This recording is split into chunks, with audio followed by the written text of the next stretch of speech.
Hi everyone, so tonight I wanted to talk about the importance of observation in a Montessori environment. Maria Montessori was a scientist, and so she gained a lot of her knowledge through simply observing children in environments all throughout the world. And she noticed that children had similar characteristics at particular age groups. And so she developed her, method around that. So observation is a huge part of our practice as Montessori teachers.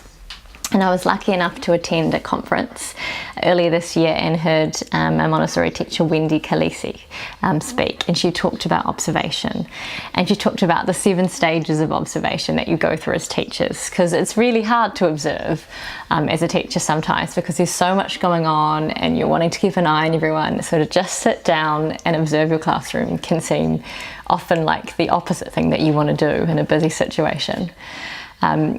But it's just so important. And so what happens at our school, for 10 to 15 minutes a day, we will sit on the observation chair. The children know they cannot talk to us at this time, and they will have to go to the assistant. And we just observe. And I have a little chart and I take notes on each child, and we just watch our community.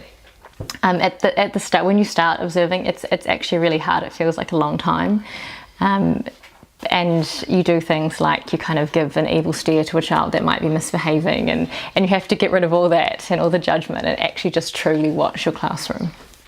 And now, I love it and I look forward to that part of my day. And Wendy Khaleesi said observation will restore your faith in humanity. And it really does. I've seen the child go and help another child tie their shoelaces. I've seen, the child that goes and cleans up someone's work for them without even anyone noticing. I've seen the start of conflicts and therefore been able to help facilitate the resolution of them much, much better. And also, if we have a child that there's an issue with, instead of jumping in and making a plan, what we will normally do first in a Montessori environment is actually observe them. So maybe one of us might take half an hour, and just observe that child and see what's causing those behaviours. It always makes for such a better solution when you can see why behaviours are happening. And the children just get used to observing, people observing. And actually in our school we have an observation book, because since we're doing it, we thought, well, the children should have the right to observe their community too. So they can get this out whenever they want and go sit on the observation chair, as long as no one else is on it. And they can just draw or write what they see. So, they can see here someone's playing chess, and some of them write. And we have observers in who, are thinking of sending their children to the school, and they can use this book as well. So it's just a really nice way to get the children into that practice as well. And actually, I've been making a really conscious effort these holidays to stay off my phone when I'm waiting in line for something, and just be, present and observe what's going on.